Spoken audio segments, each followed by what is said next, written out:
For me, I think the real turning point was maybe when I was 11 or so. I lived in New Jersey, and I didn't know that many other people who were into the things that I was into. And suddenly I was able to meet other kids and talk to them about music and politics and sort of form our identities together. And I don't think I even knew at the time how this is not a thing that was possible at any point in history before. I was at a friend's place and he showed me the modem went with its chirping characteristic sound. And instead of just connecting to a computer, he was connected to a gateway computer, giving him the possibility to access other computers. This just blew my mind.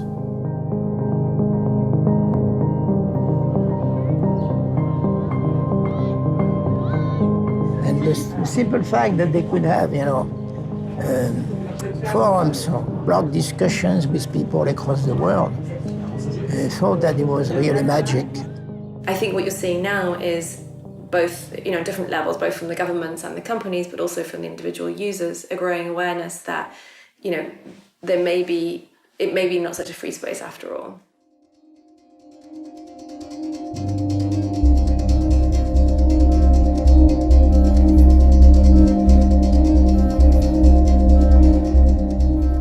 US intelligence confirms it's collecting the private messages of internet users. 9 major internet companies, they include Google, Facebook, Yahoo, Microsoft, Skype, YouTube, Apple, AOL, and Paltalk, have been used by the FBI and the National Security Agency to monitor photos, videos, emails, audio, and all other sorts of information, tracking a sweeping scope of individuals' online activity. After the first dot-com bust, some of the internet companies then there'd been this promise that the internet would be the kind of new economy, and they had thought that people subscribing to services would actually be the way they would make money. But as we found out, nobody was willing to do that, and people really wanted to visit websites and have services online for free. After that, a couple of organizations started experimenting with the idea of using the data that they had on their users and realizing that this was quite valuable in the context of advertising. And that's kind of how it started. It's what some people call the internet's original sin. When 9/11 happened, they took the programs that I had helped do and put together and used them to spy on everybody on the planet, including all US citizens first. We were the first ones who they adopted bulk acquisition and bulk collection on. That was US citizens. They do it in the easiest way they can, which means if companies have assembled information about their customers, then that's a readily accessible set of information about a large number of people. Then the intelligence agencies will simply go there and buy it from that company or get access to their data directly. It's a kind of surveillance that is rather invisible to the person, and that is at the crossroads of public and private actors. And that is nested in our everyday lives through our everyday services, you see? So it's much more, I would say, difficult for the people to identify that they are object of surveillance. Putting yourself, tons of personal information online using Facebook, Instagram, Twitter, whatever, people don't really realize the danger when it comes to that. But people have instant benefits. It's immediate, it's granted, and it's free. So it's easy.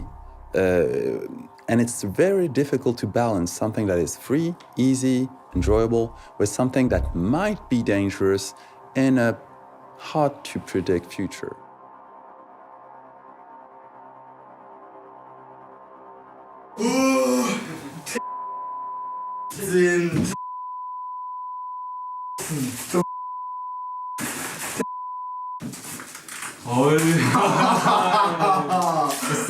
Was du selbst oder was? Ja, boah. Willst du ja mal Zimmer gucken? Wisst ihr, das hat gefällt da.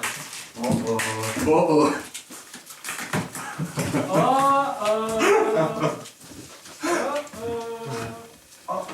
Mal, danke, ich staunert. Einfach zu checken, was du weißt einfach. Detail, also Filter.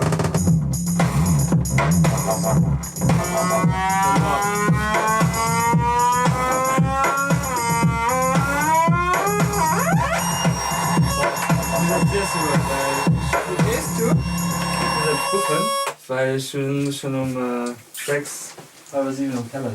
Frag, wen ich spiele dir. Mal rede.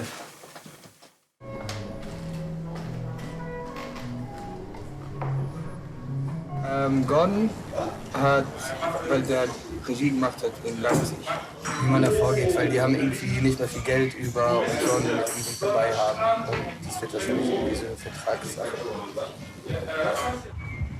Jo, nee, das ist super. Jo, bis bald. Ciao. Without a doubt, the most I'd say aggressive data collector is through the mobile phone, because we're taking it with us in the things that we do. And when this acts kind of like a tracking device, we're leaving data traces that not only indicate things like services that we're accessing, but also where we're going, what our behaviors and patterns are. What you can see very quickly is things like, when does that person often go to bed? Are they traveling? Do they call if they're traveling, do they call their partner every morning? Do they call them in the evening? Did they go out for dinner? Who are they talking to? Who are their the social graph is called, meaning the circle of people around them. And so there are different ways that people are then profiled or categorized on the basis of their behaviors. Another thing that's happening is that people, again, through their social media use, are being profiled in terms of maybe their political affiliations, their religion, their sexual orientation, these kinds of things. There's the companies that we're perhaps not surprised are collecting our data. So for example, the news website we go to, or maybe the use of Google, that kind of thing. But then there's the companies that are tracking our data that we don't see, that we don't kind of choose. So for example, when we're looking at a website for the news, there'll be lots of other what are called third-party trackers. Those third parties are present, some of them, are present nearly 100% of your navigation. This means that some company that you have not actually endorsed to be present in your navigation, you have not chosen actively, they are still looking what are you doing. And that is present on entertainment, pornography, healthcare, news.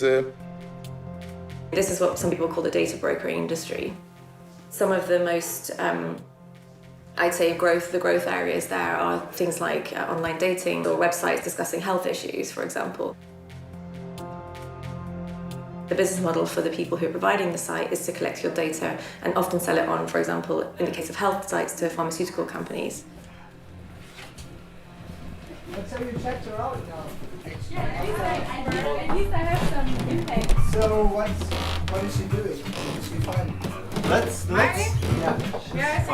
We can check. I think we posted a picture 5 minutes ago. And right now too. Yeah, that's just very.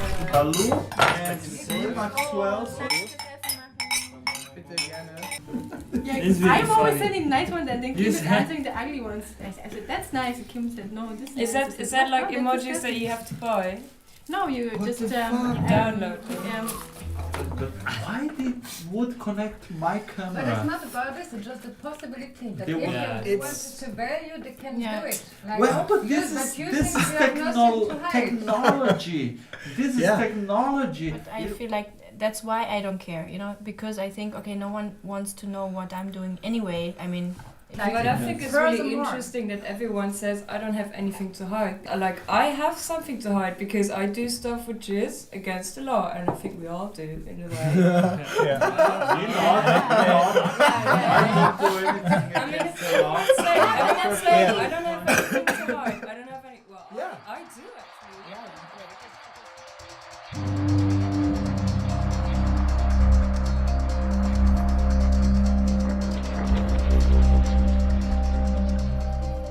I think it's kind of a difficult question. The process people go through in, I think, justifying their use of technology in terms of this business model of, okay, I get this for free, I give over my data, and I have nothing to hide, so why do I care?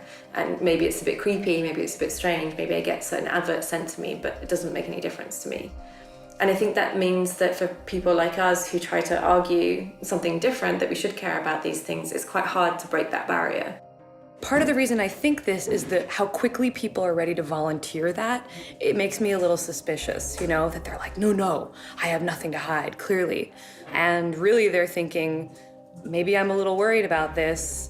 but I don't want to be the one to say it. Think about how people who care about surveillance have been marginalized, you know? There are so many jokes about wearing the tinfoil hat and, you know, do you really believe that they're reading your emails? When I hear someone say that, I actually hear them say, I believe something quite different from this, but I don't want you to know that I do because I don't want to be the one who thinks that.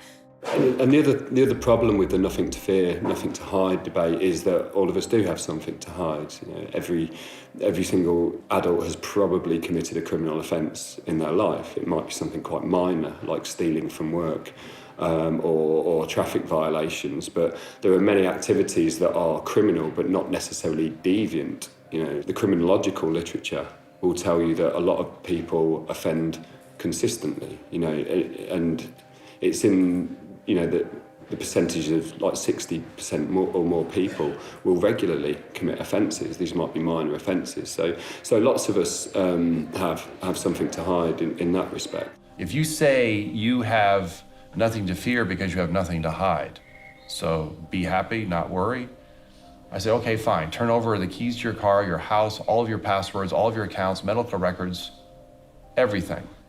And I'll put them into a special secure lockbox, but I'm gonna keep it, I will keep it for safekeeping. No one, and I've this is now thousands of people over the last several years in front of multiple audiences, no one was willing to turn over any of that information to me. And I'm asking them to consent. Okay, tell me. So basically what we would do is put a spy software on your cell phone, which is gonna look at the patterns and actually at the things you agreed or clicked OK on the terms of condition of the apps you're using. Yeah. This plus your browser, we would mostly look not really into the contents, but on what we call metadata, where you're going, when do you browse, to whom do you talk, and basically look a little bit like what does your digital life say about you. Yeah.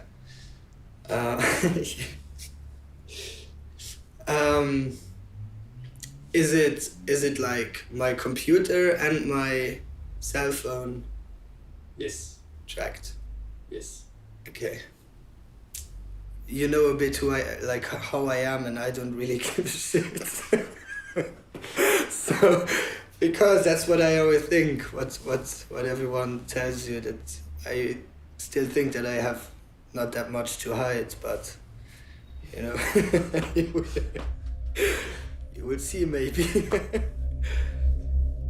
In a few years, there will be some serious drawbacks coming. For example, if you take the insurance industry, Facebook just released an algorithm that is able to give you some rating, some sort of credit rating, which is kind of weird when you think about it, but totally normal in terms of big data. Facebook is totally able to predict if you will pay back your loan or not.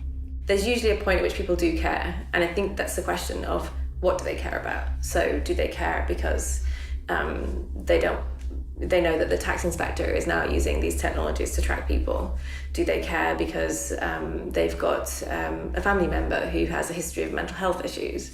Do they care because they themselves don't want to be given a different, deal in terms of, now very high health insurance costs because of their lifestyle, this kind of thing?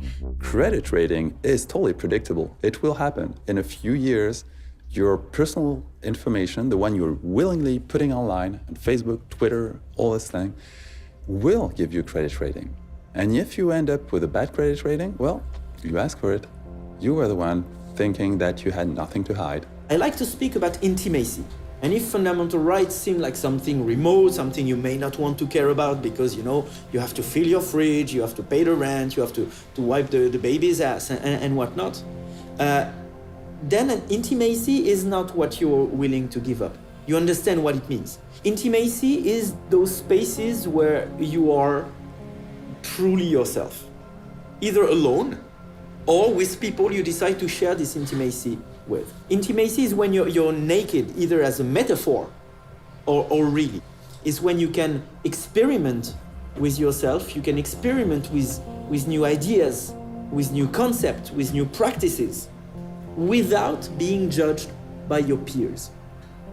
If you're in the middle of a crowd of 100 people and take a guitar and think, what would it do if I played like this, cling, clong, clong? You would never do it. If you're alone in your bedroom with that guitar, you do the cling, clang, clong, and maybe it sounds like shit. And you try again, and again, and again, and again, and again. And maybe after 1,000 times, you'll feel ready to have another person listen to it. And maybe after 10,000 times, you'll feel ready to have 100 people listen to it.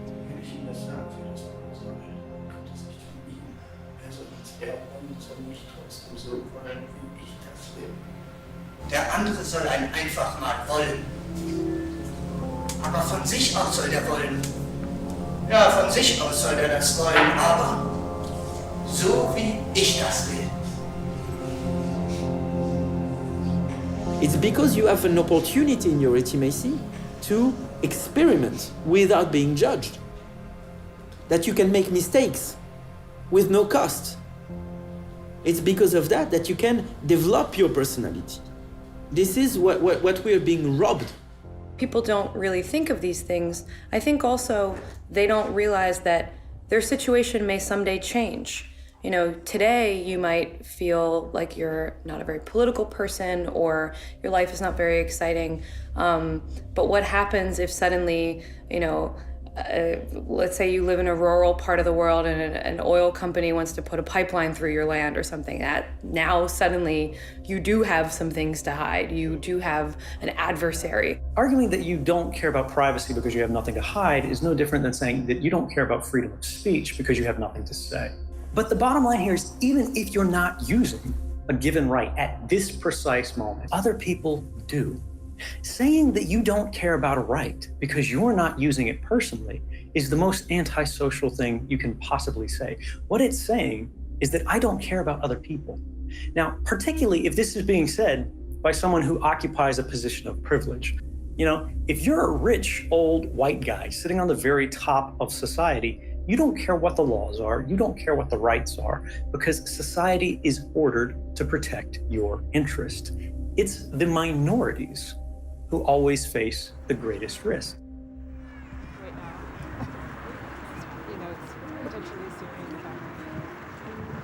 I saw my mom and my grandmother go through some really tough experiences.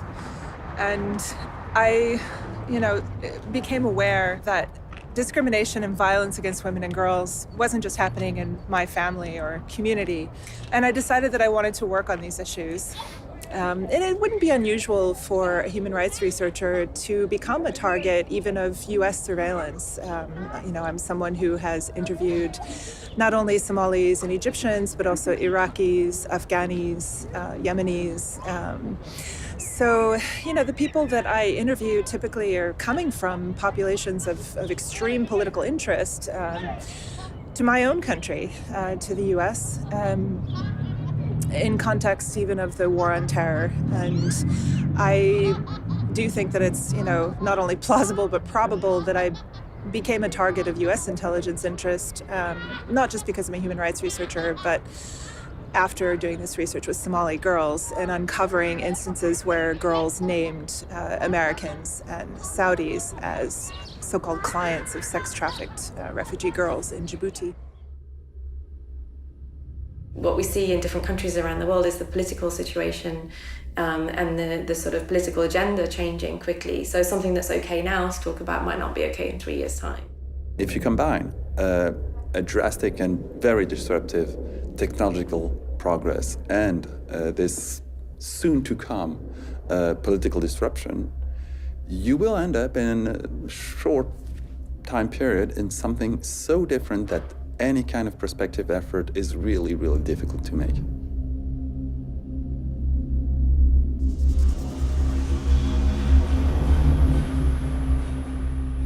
So I'm gonna plug in the USB stick and we can have a look at what data we have. Mm-hmm. So we have different... X, all logs.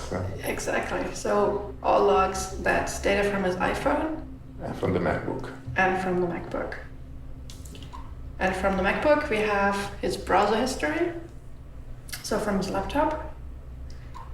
And from the iPhone, we have lots of different data sources. Ah. So we have GPS data, we have an overview of all the apps he has installed, we have his browser history from his iPhone, we know who he called, who's in his address book, we have his Facebook messages, SMS, Skype messages, WhatsApp messages.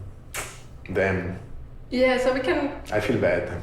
kind of see what apps he used. So I'm a data analyst, which means I work with databases and I analyze data to usually find fraud or suspicions of fraud on the data. And I'm gonna apply my skills here to, first of all, to identify patterns in the data, to see who misacts is what he does regularly, but also to find things that are unusual in the data. My goal is to correlate the different data sources to see whether there are any patterns between the different data sources.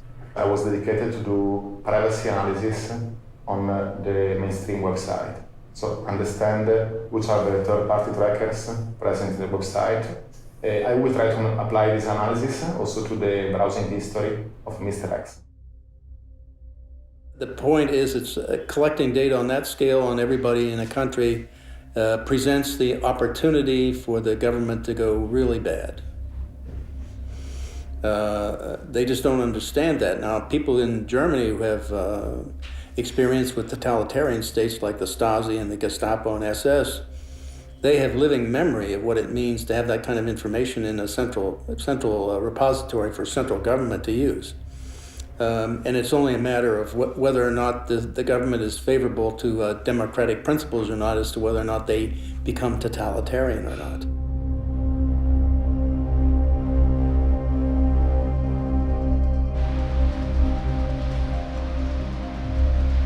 Mein Plan war, mit der Demonstration mitzulaufen bis zum Ende, dort wo das Politbüro auf einer Tribüne stand. Auf meinem Transparent stand der Satz: Jeder Bürger der DDR hat das Recht, seine Meinung frei und öffentlich zu äußern. Hier an dieser Laterne hatten sie mich eingeholt und haben mich an den Armen gepackt und ich sollte abgeführt werden. Dann haben sie mich aber gepackt und weggeschleift. Hier diesen ganzen Weg habe ich mich schleifen lassen. Der Pelzmantel meiner Mutter war danach hinüber. Und hier stand ein großer Lastwagen, ohne Plane, also ein freier. Und hier bin ich dann kontrolliert worden. Da haben sie dann auch mein Transparent gefunden, was ich im Rucksack noch hatte. Und und dann sollte ich auf den Lastwagen steigen. The Minister of State Security always said, we have to know who is who. That was his always repeated sentence. That's the main question in our work. I spent many, many years listening in on East German communications. And so the motto was to know everything. And at NSA, the mantra under Keith Alexander, director of NSA, Keith Alexander, was to collect it all. Well, part of what's to me is collect it all to know it all. And if you know it all, then guess what? Who is who? That means who is thinking what. This was very important because the Stasi wanted to influence people and to stop political activities before they started.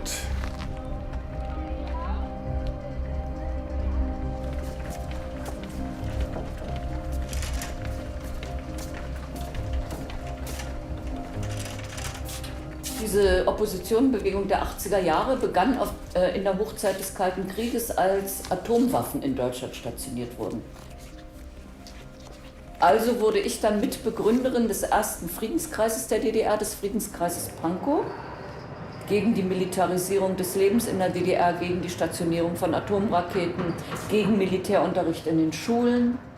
Ich habe ja dann 1982 auch einen der ersten privaten, sozusagen Umweltkreise gegründet, der sich immer in meiner Wohnung traf.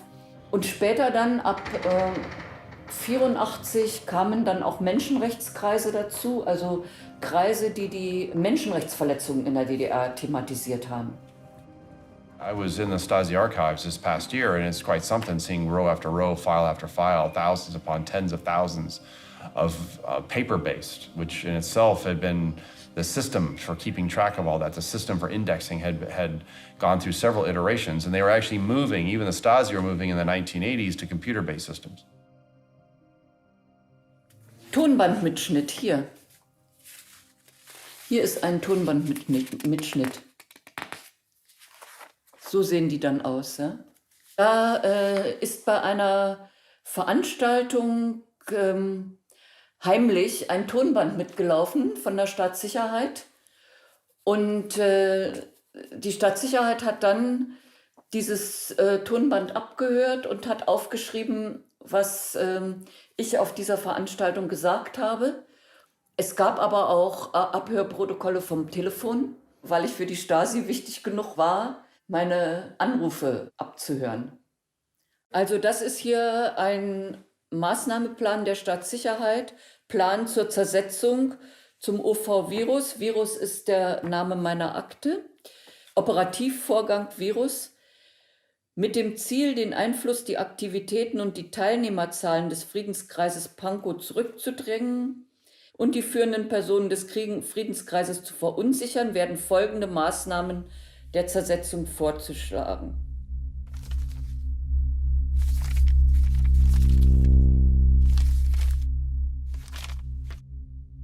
Das ist ungefähr ein 20.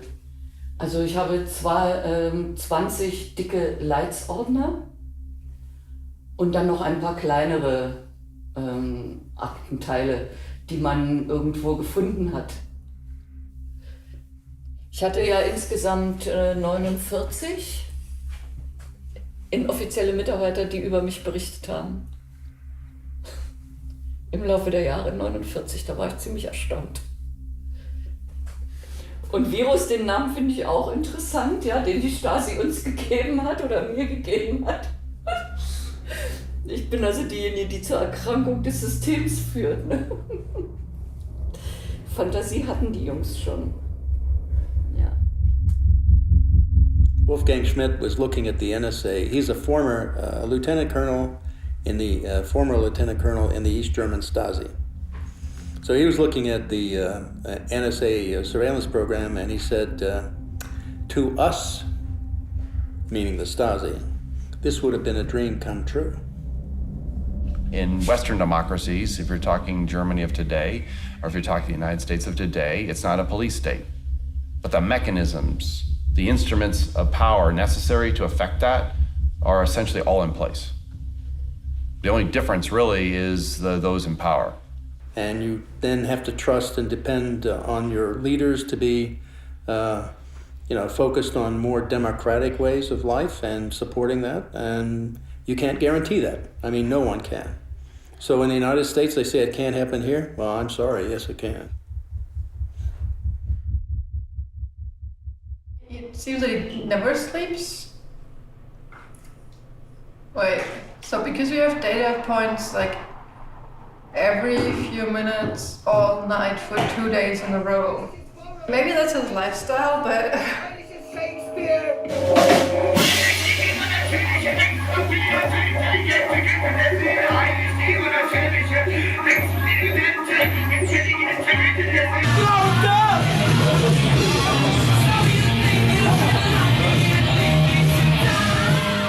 Here, for example, last data point is at midnight, and then we have another one at 11 in the morning. So that would make sense. So maybe it was really just that he didn't sleep for 2 days in the beginning. And then as I recovered with 11 hours of sleep.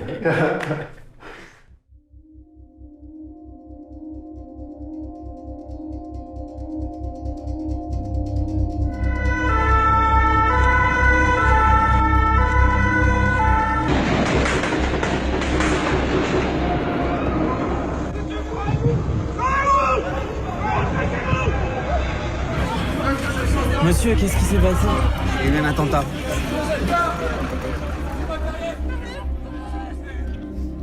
French MPs have approved a bill which would give intelligence services their most intrusive domestic spying abilities ever, with little judicial oversight. The move comes in the wake of the Charlie Hebdo attacks in January. This bill will govern all of the powers available to law enforcement, the security and intelligence agencies and the armed forces to acquire the content of communications or communications data. Dies ist ein guter Tag für die Sicherheit und die Freiheit der Bürgerinnen und Bürger Deutschlands.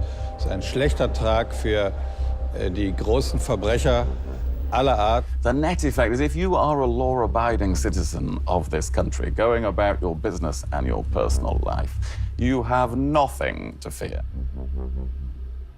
There are many narratives. One is the nothing to fear, nothing to hide argument. The other one that's commonly articulated is that there is a balance between security and liberty, or sometimes that's more narrowly defined as a balance between security and privacy.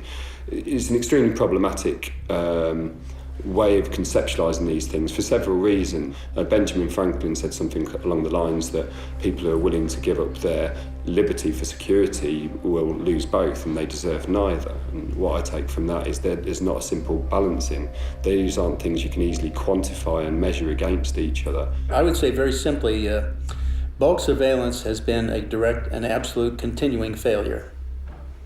I mean, it has stopped. They justified by the terrorist groups and stopping terrorism as the means of doing it, the reason why they have to do it. But in fact, it has failed in every turn. Every attack has happened, and they've not been able to stop it by bulk collection. Each time you have a terrorist attack somewhere in the world, you hear right after, oh, see, we need more security, we need more securitarian law, we need more power to the government agencies and the such. It's more than 20 years I am in data protection, but I still am a member of the judiciary with a background on organized crime, anti-mafia legislation, and it was me drafting the so-called Italian Patriot Act. So no need to persuade me that at certain stages interferences are essential and even invasive activities by the state. The deficiency of criminal investigation by police and judicial offices should build on selective sources. What works is difficult, is infiltrating the networks, is surveilling the individuals, is blending into the mass, is for agents to learn languages and risk their lives. And the agents don't want that. They got those big computer systems where they can watch the whole world. Well, guess what? It doesn't prevent terrorism. That's true in Paris, that's true in Copenhagen, that's true in London, that's true in New York and in Boston and Texas and California. All those attacks, they've never been stopped, yet the people they knew that did it, they knew about them and knew they were potential terrorists. But they didn't do anything about it, and the reason is because of this bulk acquisition. They have to wade through all this bulk data to try to assess them and what they're doing as a threat. That means the consequence of that is people have to die first. Then you go look at the people who did that, and then you focus on them, and then you go after anybody who's associated with them. A focused, targeted approach will give them the opportunity to stop people from dying. That's what they need to do.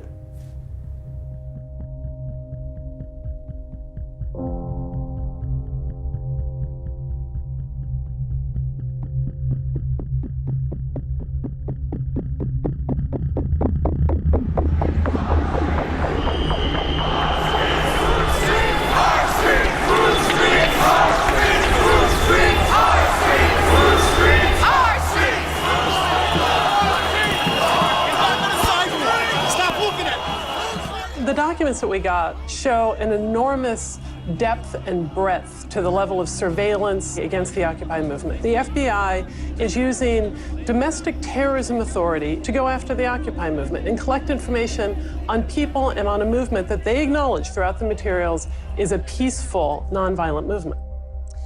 Anybody and anybody associated with them were surveilled, which meant they had carte blanche, treat them as a threat, and simply in league with the government and others to find out everything there was to know about them.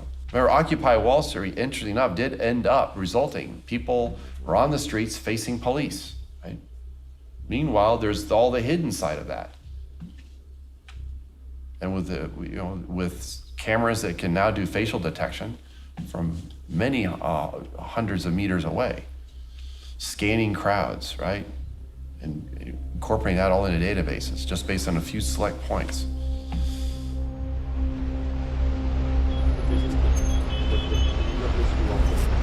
Donc là, si tu regardes par exemple, là où j'ai vraiment toute confiance de la filature, c'est juste là, avant le panneau là. Donc il y avait le type avec sa capuche. Déjà bon, il y a des moments où les capuches, la capuche, l'air comme ça avec le sac à dos qui regarde obstinément ailleurs quand on le regarde. Et au moment où j'ai fait demi-tour, il s'est passionné d'un coup pour l'interphone de l'immeuble en regardant si c'était pas l'adresse là. Enfin, c'était assez maladroit, assez mauvais. Il y avait aussi une femme qui me suivait. Donc là, c'était derrière, là, dans le pâté de maison. Il y avait aussi une femme qui me suivait sur la rue transversale, là, ici. Je suis allé, à un moment donné, je suis allé vers la bibliothèque. Je me suis dit, bon, je vais aller... J'ai hésité un moment. Je me suis dit, où est-ce qu'il faut que j'aille? Donc j'ai commencé à aller vers la bibliothèque. Je l'ai remarqué. Je me suis dit, non, c'est une mauvaise idée. Je suis tout seul. Je suis allé dans un café au centre-ville, en fait.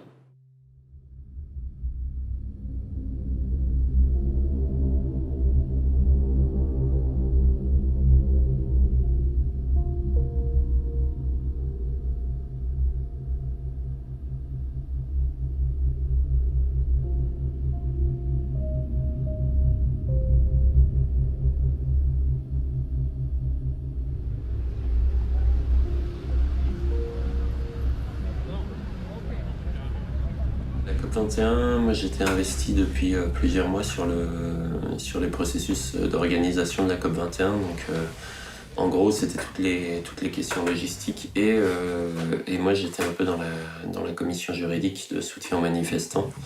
Donc c'est des dispositifs quand il y a des grandes manifestations qui sont mis en place pour faire le suivi juridique des manifestants en fait. À partir du 13 novembre et la déclaration de l'état d'urgence, nous, notre premier réflexe a été, de se dire, ça va être vraiment très compliqué, la COP21. 2, de se dire, mince, qu'est-ce qu'ils vont pouvoir utiliser contre les militants? Parce que déjà, le 20 novembre, on s'est posé la question très sérieusement de quel dispositif, et on s'est plongé tout de suite dans la loi d'état d'urgence pour savoir quel dispositif pouvait être utilisé dans le cadre de l'état d'urgence contre les mobilisations de la COP21. Et l'histoire nous a donné raison.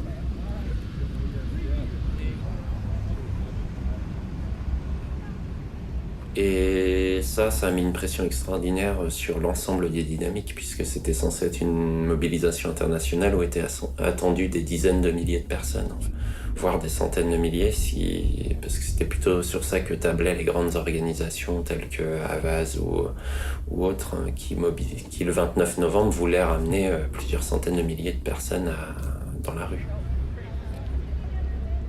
When we see activists from Occupy Wall Street being surveilled with the very same tools of mass surveillance, when we see that activists in the US, because they're Muslim, are being surveilled, when we see in France that state of emergency is used against ecology activists and all kind of activism, we have a demonstration that anti-terrorism as a way of governance only leads to injustice, only leads to undue abuse of power. So you understand why the state wants to send examples, right? They don't have to have entire segments of the population being obviously outed, right? They just have to keep track of them. And those that are a bit more let's say expressing themselves, let's say a bit more questioning about authority, well, they're the ones we're going to pay a little bit more attention to, especially if they organize, especially if they associate. La note blanche, c'est toutes les petites notes cumulées que les agents de renseignement prennent sur le terrain. Par exemple, là, je vois animateur du camp de Bure. Donc effectivement, pendant 10 jours, il y a eu un camp un village organisé à Bure, dans l'est de la France, contre un projet d'enfouissement de déchets nucléaires. Donc ça rassemblait 800 personnes par jour, et c'était en lien avec les associations locales, ça a été construit avec les habitants du coin, ça a été construit avec énormément de monde.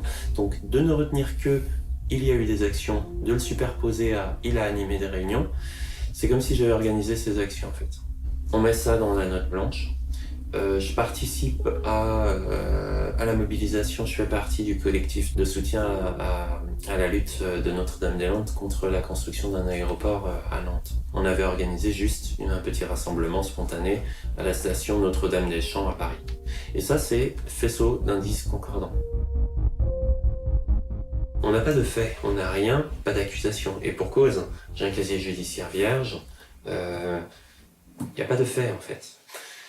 Ça montre vraiment qu'à la fin, on construit une figure de l'ennemi intérieur, de la personne qui va menacer les institutions de l'État. Et c'est ce qui se retrouve à la fin, quand c'est écrit que l'intéressé participe activement depuis plusieurs années aux actions menées contre les représentations de l'État. Voilà. Et à la fin, on a ça. Et cette feuille-là, quand un juge il a ça, et ben, il part du principe que ce qui est là, c'est suffisamment convaincant pour qu'on ne remette pas en cause la version officielle, en fait. Do we really want a preemptive crime society where if I decide you might be? I mean, this is what's happening. This is where if you get this much information, the temptation of a secret power to abuse it, where you turn your own people inside out because you have the power to do so. And that is pathological. This is a pathological condition. It goes far beyond actual threats. It goes far, you have threats, right? Because that's to justify the need for all of this security apparatus. But you're ultimately using it for social control. I think any state which does surveillance is essentially to make sure the state power will not be endangered by the people. They want to keep the power. So they want to know what people are doing, with whom they have relationships, so that they can, if necessary, block the people they think are part of the political antagonism. We redefine what privacy is. No reasonable expectation of privacy. Wow, redefine privacy, so you define it in a way that actually suits the interests of national security. Whoa, remember that thing? Nothing to fear, nothing to hide. Then why, if you're so fearful, are you that fearful of the people? I mean, I can reverse all of this. I can reverse it and say, they must be incredibly fearful of the people. They may not say it that way, but then why would you need all these records, just in case?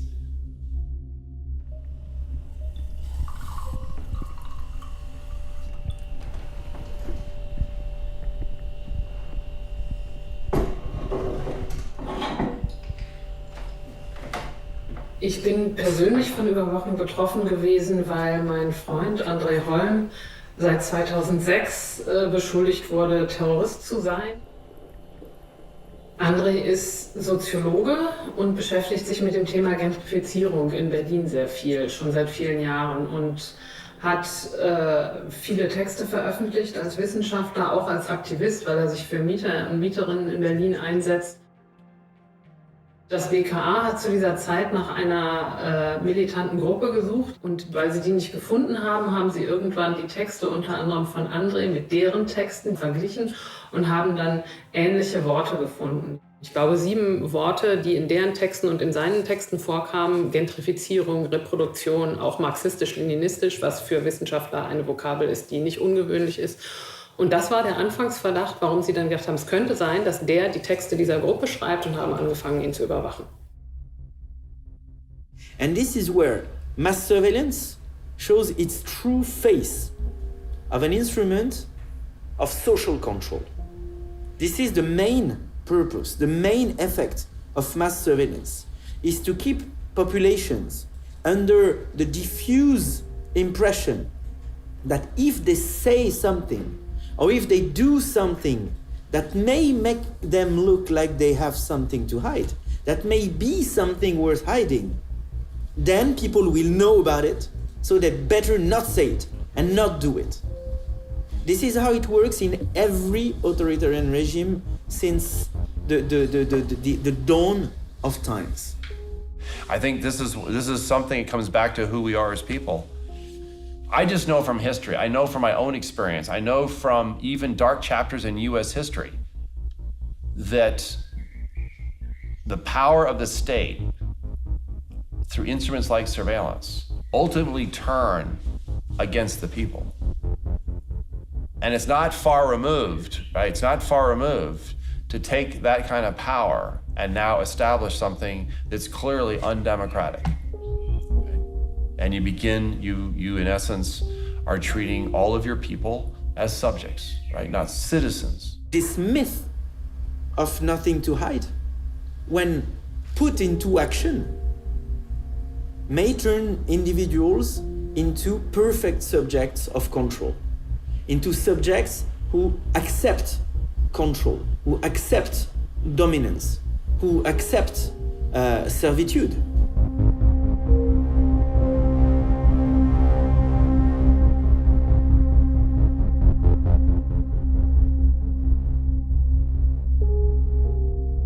You remember, even in 1984,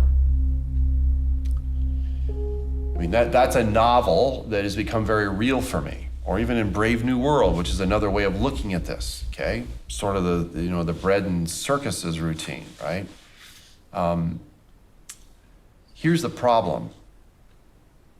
If I say I have nothing to hide, I'm gonna come back to that because I have people in my network right now that will actually say that knowing full well what they say. Then where does it end? Because if you say in terms of electronic communications, I have no reasonable expectation of privacy, then where do I have an expectation of privacy?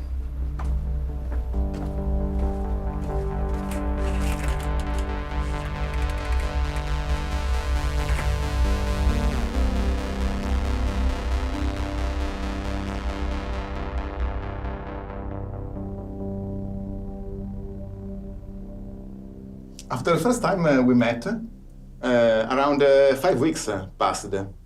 And in this time, we perform a sort of unprofessional stalking of a subject we call Mr. X. So we only looked at the metadata. That meant we didn't touch the content of your Facebook messages and so on. We only considered data about data. Mm-hmm. So for example, if you talk on the phone, metadata is how long does a call last, who's calling, whom. And the reason we only looked at metadata is because that's really what governments admit to doing in terms of surveillance. And people think it's not that bad, it's just metadata. It's not actually the content of my email, it's just who I send it to that can't be that bad. But the thing is, of course, if you correlate data, you have metadata from different sources, you get a storyline, and maybe the content isn't even that important anymore. So at the beginning, we just start to address where the subject moves, to figure it out in the space where you are. This is, for example, the first week, no? Between the 23 and 27 of March. And we see that you spend some time in Berlin and then in Hamburg. In the third week, we saw that you were basically in Berlin only, and we are seeing a different visualization. It's called a cluster, and this permits us to see which is the location where you are more often. That is necessary to understand you are living in this street, Wartstrasse, near Tempelhof. In the fourth week, we are seeing a different visualization. Most of the time you were in Berlin. Sometimes in the northeast to do sport. Sometimes when you are running around the Tempelhof airport. But most of the time you see the color, the darker color show where you were more frequently. So your place, the bar is in front of your house, and some friend of you near Gorlitzer Park. In the last week, we see in fact that you went in Leipzig again, and also you move in Luxembourg, where when we discovered that you are in fact born. Analyzing the URL you are connecting, we saw at first who you are and which is your Facebook profile, and then we find another secondary event. What has attracted me was this spike. This is the most high frequency usage of web you have done during this month. Why, I wonder? That was the point. 27 to 28 of March has get aired one episode in which you were performing in Tatort.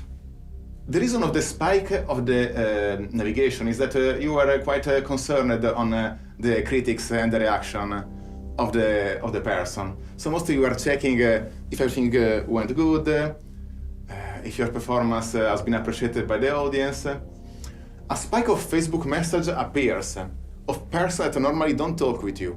So probably they were just telling, congratulations, I saw you, well done, Max. And this is the same kind of anomaly that happened during the birthday. When persons that normally are not in touch with you, but for that day, they arrive.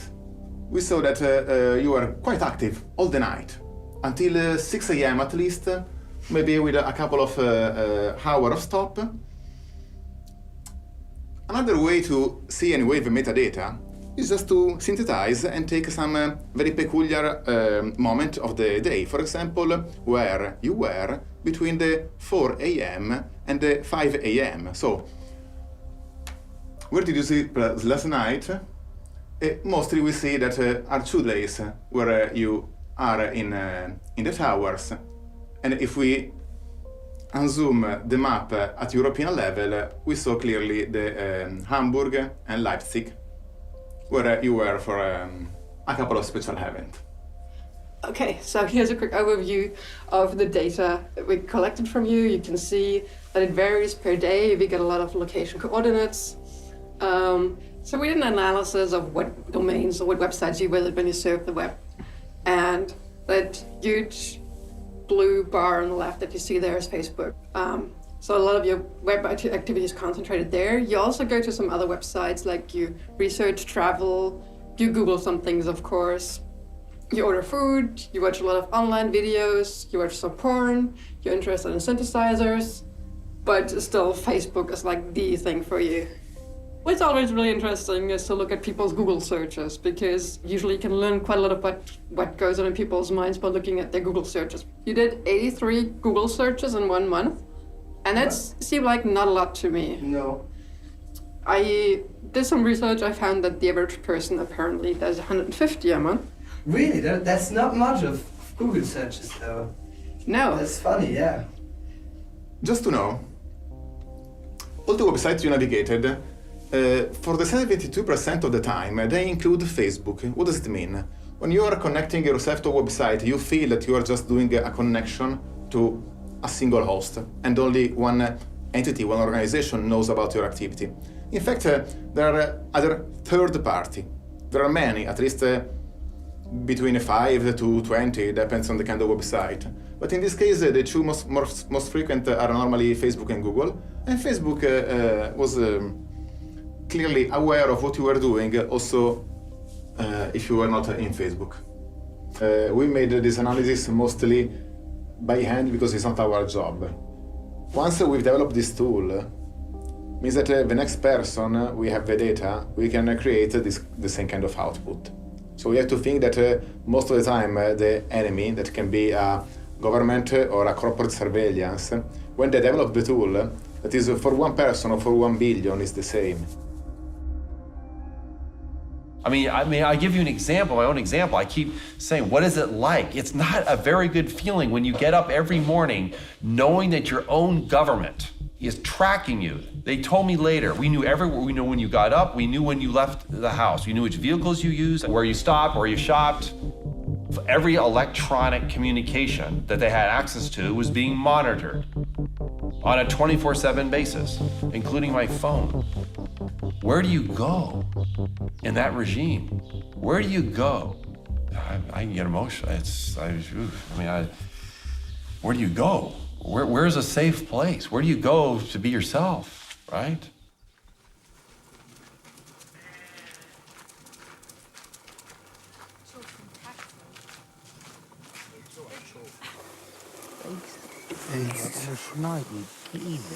Natuur.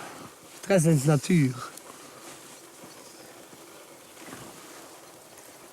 Maar Allen, du hast du Kopfsprungruf gemacht, übertrieben. Maar ja, maar dat hebben we net met Guck de Films. Maar ja.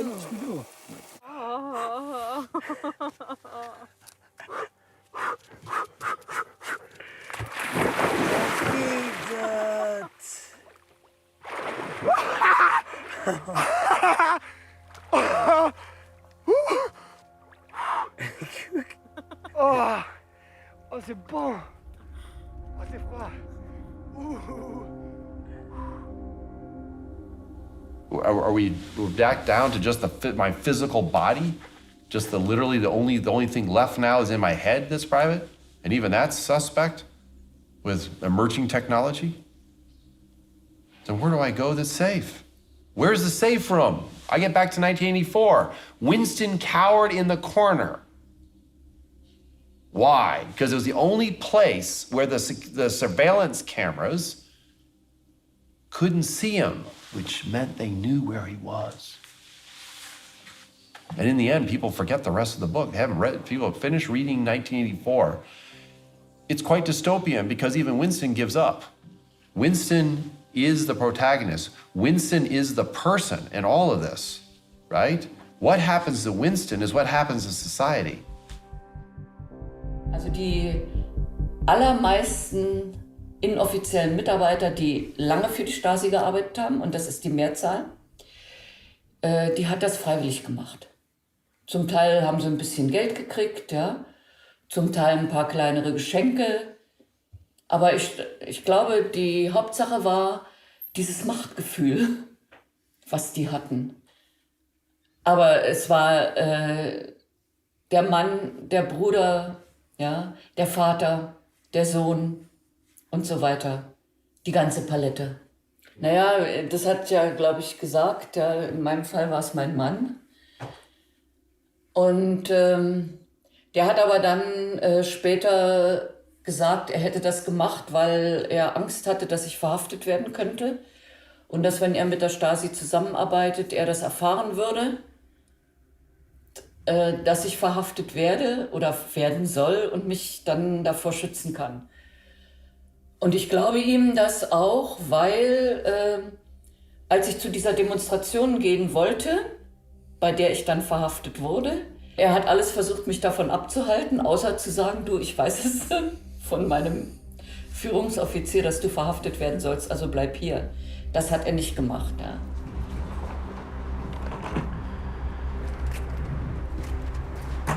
C'est ça en fait le fond de la chose, c'est que beaucoup de gens se disent non mais il a sans doute cherché, il y a sans doute une bonne raison. Ils font pas ça sans rien, ils le surveillent pas sans rien. Il y a plusieurs personnes qui m'ont dit mais attends, si t'es assigné, c'est quand même que tu fais quand même des choses quoi. Enfin t'as bien dû jeter des machins ou t'as bien dû faire quelque chose. Et quand il y a une prise de conscience que c'est pas le cas, c'est là que la plupart des gens se disent ah merde, je pourrais être surveillé, je pourrais avoir des problèmes aussi. Et c'est ce qui s'est passé pour ma famille et pas mal de gens de mon entourage qui me connaissent, qui savent qui je suis et qui eux ont violemment pris conscience de ce que voulait dire la surveillance et de ce que ça pouvait entraîner comme conséquence en fait. Pour moi c'était un peu difficile parce que je savais que Joël était surveillé et puis cette surveillance, donc quand on le sait pas, mais dès qu'on commence à s'en douter et qu'on en est sûr, bah c'est une intrusion dans l'intimité qui est quand même très violente et enfin moi je l'ai vraiment vécu comme une violation de mon intimité. Moi ça m'a mis vraiment, je pense, une bonne semaine à me dire allez, faut que la vie elle continue et il faut pas rester dans cette paranoïa et cet état de psychose et post-traumatique. Vraiment. Et donc la plupart des gens se pensent à l'abri de ça. Mais il suffit que la police se trompe de porte lors d'une perquisition administrative sous état d'urgence, qu'un voisin mal intentionné ou un collègue mal intentionné dit lui, il est louche, il s'est rasé la barbe, il va à la mosquée, et on peut très vite tomber dans cette case de la personne surveillée en fait. Et d'avoir le sentiment qu'on est à l'abri de ça parce qu'on n'a rien à se reprocher, et ben c'est vraiment là où s'articule la force de la surveillance en fait. C'est qu'elle isole les personnes en fait. Elle isole l'individu, le bon individu du mauvais individu. Das fand ich persönlich furchtbar, das war wahnsinnig unangenehm. Faktisch zu wissen, hier in meinem Leben jetzt findet das statt, dieses Telefon wird abgehört. Es gab Observationen auf der Straße, also zivile Beamte, die unsere Wohnung beobachtet haben oder uns hinterhergelaufen sind. Es hat auch Kameras gegeben, das wissen wir aus den Akten, die auf unsere Hauseingangstür gerichtet waren und auf den Hinterhof. Andres Eltern, die phasenweise auch mit überwacht worden sind, weil unterstellt wurde, dass selbst die in dieser terroristischen Geschichte mit drin stecken. Wir wissen von BKA-Überwachung von 2006 bis 2010, also 4 Jahre. Ob die vorher überwacht haben oder uns jetzt noch beobachten, wissen wir nicht. Wobei ich auch in Akten später gesehen habe, dass auch meine öffentlichen Veranstaltungen, wenn ich über dieses Verfahren berichtet habe und über die Überwachung berichtet habe, dass auch das vom Verfassungsschutz beobachtet wurde damals. Und das kann ja sein, dass das bis heute stattfindet. Aber ich bin Jahre später irgendwann mal in den USA gewesen und kann mich sehr deutlich an das Gefühl erinnern, in diesem Hotel auf dem Bett zu sitzen und zu denken, jetzt sind sie wahrscheinlich nicht da. Und das war ein unglaublich befreiendes Gefühl, plötzlich das erste Mal das Gefühl zu haben, ich bin alleine. The feeling of not being able to conduct my work or my personal life without prying eyes and ears felt like an injustice, an invasion. There are levels in which it affects you also emotionally. In 2013, my mother, was given a diagnosis of a terminal illness, and some of the most important conversations of anyone's life, certainly my life, took place, as my mother was actually on her deathbed. And, after these feelings of, just total invasion, I wasn't able to sort of just connect with this experience of taking care of my mother without doing something about, the mobile phones that are constantly in the room.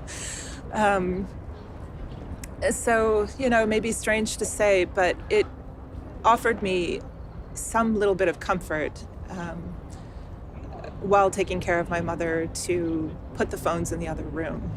And literally when she was, sharing with me some of the, the last things that she wanted to say to me, I had to go put the phones in the freezer. And, maybe that sounds nuts to a lot of people, but, it's mass surveillance, comes home. It's not just something that happens over there or to, NSA contractors. It's not just something that, famous people talk about or journalists are concerned about. It can touch the lives of people who think of themselves as regular people. What can make a bit afraid is really like this dislocation things. Like, this weekend where I was in Hamburg, that's really weird. Like to see like I was this dot at that point. You are clubbing here. Yeah. Those are things that is really, really personal stuff, where you don't want to share it with someone. I have kind of a conclusion, of course. Yeah. Working on your data for hours, you start to think about, who is that person, what are they doing? And from what I learned about you, what I saw about you, I guess that's kind of the image I arrived at, that you're like an active social person who's definitely not nerdy. There's nothing about politics, for example, on there, so I have no idea if you care about politics, and if you care about politics, like what your views are. That's crazy. But did you see that I'm a wealthy person on how I interact, or? We can guess from the social graph. So we don't know the person, but we assume that if you're in touch with a famous actor, implicitly you belong to certain kind of social circle. If your provenance is a person that speaks 3 languages, came from one of the healthiest places in Europe, again, is another probability, another high chance that maybe you belong to a certain kind of social status. And then it plays a role in terms of, for example, credit rating. Insurance might become more expensive for you, or products at the extreme end might become more or less expensive for you, depending on how much money you have and how much you want them. Because we can kind of see what you do and what you need. If you have the indicator of don't sleep for 2 days in a row, or to be in the point A to a point B in less than this amount of time, that means you are going fast with your car, are things that somehow discriminate you. Yeah, I feel that is really unfair. And Facebook Addict, yeah, it seems really weird because I don't post that much, you know. I don't go like stalking people, and it's more like to do, well, yeah, to advertise like my job. I was using when you connect us Facebook the first time to understand when you wake up. Yeah, I guess most of the people do that. I don't know. I do it like this. It's weird.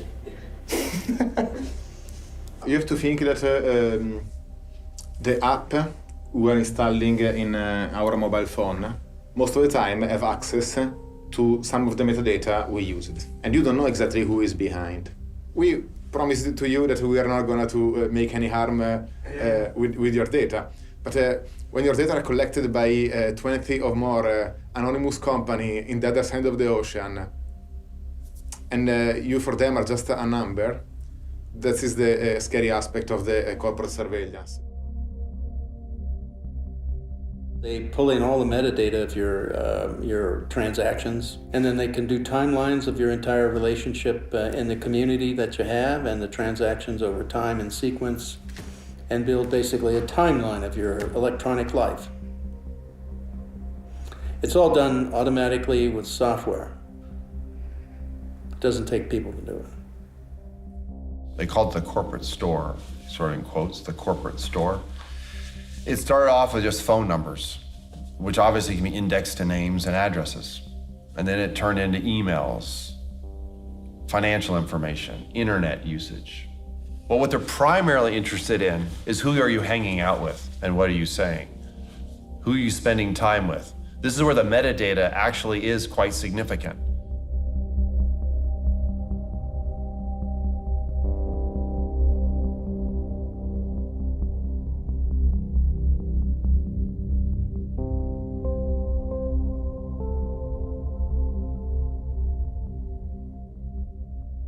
My view on it has changed a lot though, because I saw exactly like what is possible and how far you can really go. It's hard to see it in front of your eyes, like all this stuff, all this data, and that someone talking about you, like that you never met before. Stuff like that. That was really weird. The most shocking for me was to see in the cinema like all these names appearing all over the place, like all my contacts of my phone, of my Facebook ranked like in different kind of actors, directors, friends, maybe friends, we don't know, maybe lovers, yeah, all this. And even they had a weird feeling because a lot of people came back and were really asking like, oh, how is the surveillance going and the movie thing, because I guess that's something that was something really, really weird for them to hear from me, that I'm next to them and I get surveilled like the whole time. No, for close friends or whatever. Like they were like, this is pretty. These questions, they came always back, like these questions of, was it really a good idea to do it, and do I really want to show my behavior on my phone or on my internet and everything. And I think it changed a bit maybe my behavior in that time, but I could not say really how. It was just a bit weird that I really saw that there were that less information, considering like Google searches, for example, you know. Those are things that were a bit like, hey, so what did I do actually this whole month? If you look down through history, I mean, the cases, most recent ones are the Soviet Union and East Germany. If you looked at the surveillance states that they had and how that worked, was people became very sensitive to being watched and monitored, and they were afraid to do anything unique or different that is adventuresome, to take a risk, right? That destroys that sense of the freedom to do that when you're being monitored. And so what that does is it stagnates the society. I mean, the society doesn't advance because there's no creativity and innovation. This is an impact on society that's huge, especially in a free society where we should be able to say what we want to say, especially in a private setting. And that's something that is oftentimes kind of done away with when they ask, you know, what's actually the damage? What's the problem? What's like your direct effect Where is the dead body, in a way, if you don't have privacy? And we oftentimes don't have a dead body, we just have a body that doesn't move too much anymore. If your legend, you have nothing to hide, if you try to make yourself believe you have nothing to hide, then you will speak like if you have nothing to hide. Then there are things you won't say. There are things you won't do. There might be people you won't meet. And this is all we lose collectively as a society.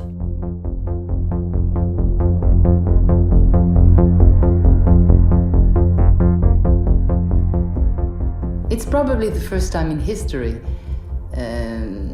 that technology is allowing the possibility to have a real mass surveillance, again, from public or private actors. And as you said, this surveillance is rather accepted by the person. So the question that we have collectively to ask ourselves is it exactly the type of digital environment we want? And I think we're right at this moment now. I have my answer, but I think all of us, we should ask ourselves this question because the choices won't be exactly the same, you see. The things we should not do are thinking that there's nothing we can do about it and we lost already. What we can do is to convince each and every one that it's not a lost battle and that it is worth fighting to start with. Es gibt keine unwichtigen Informationen.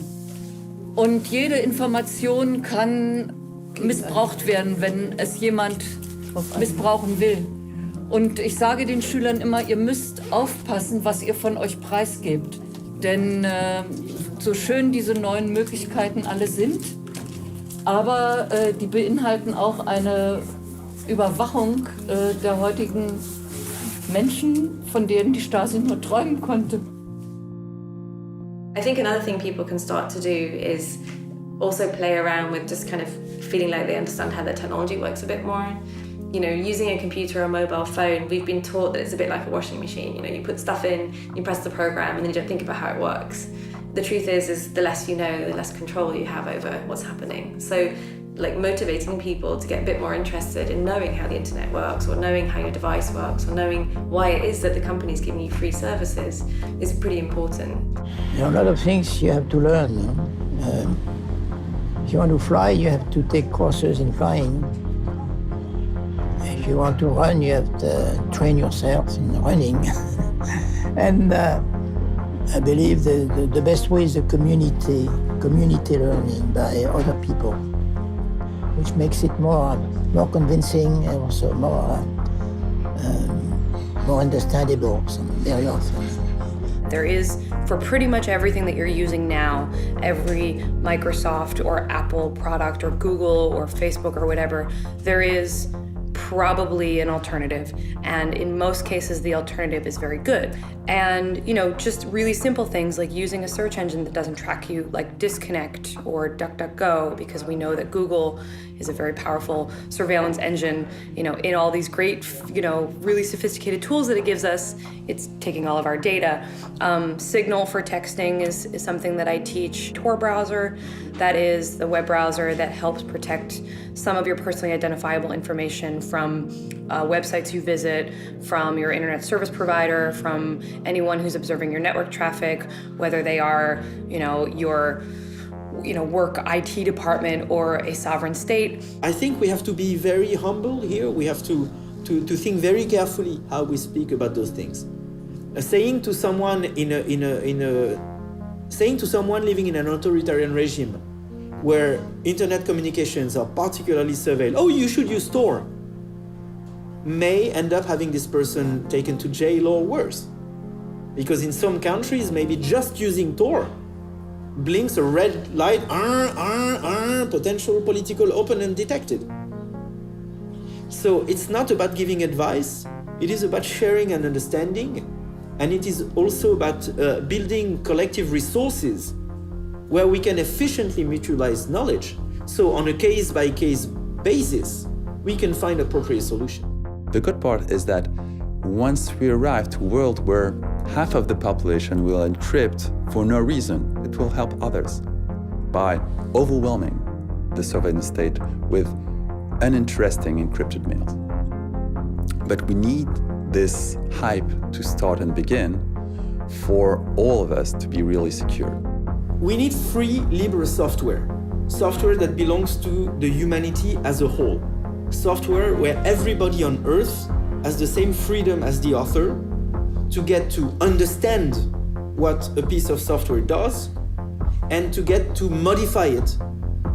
Then we need decentralized services.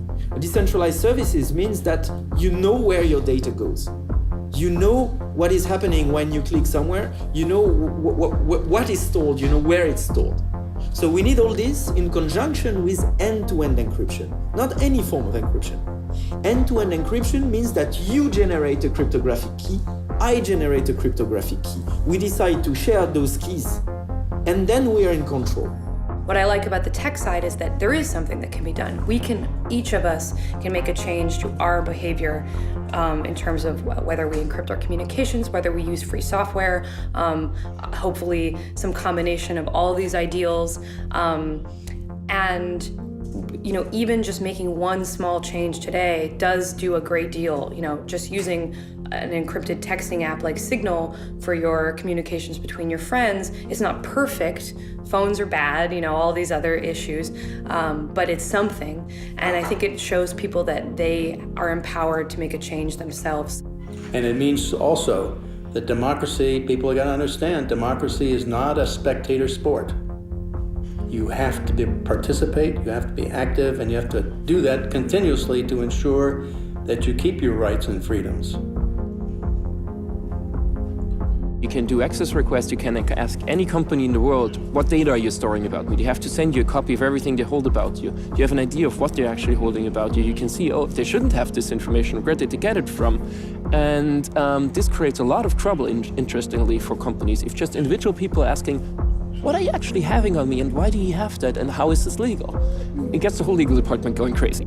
It's an industrial challenge that would take policymakers on a path of really doing shit for growth and jobs if this is really what they care about.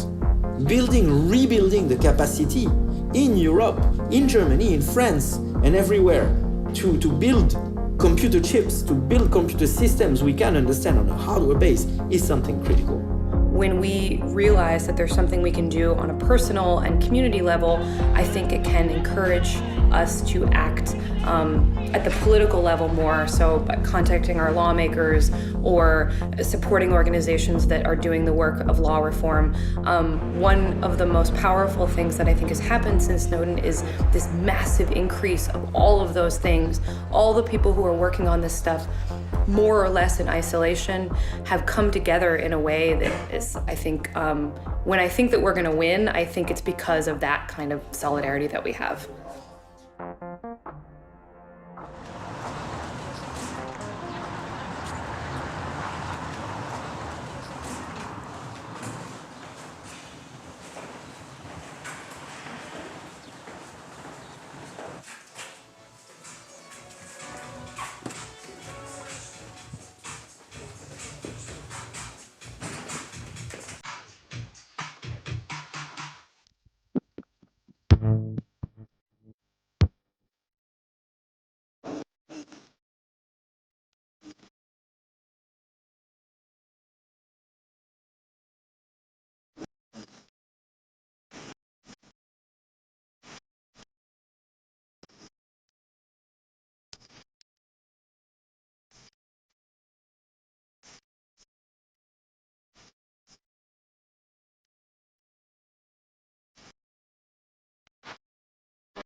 We saw that your mom calls you quite a lot. You're not always very good at picking up when she calls. Actually did the calculation. You're 30% less likely to answer your phone when your mom calls than when anybody else calls. But you're good. You always call her back in the end. I gotta call her back always. Yeah, I gotta.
Thank you.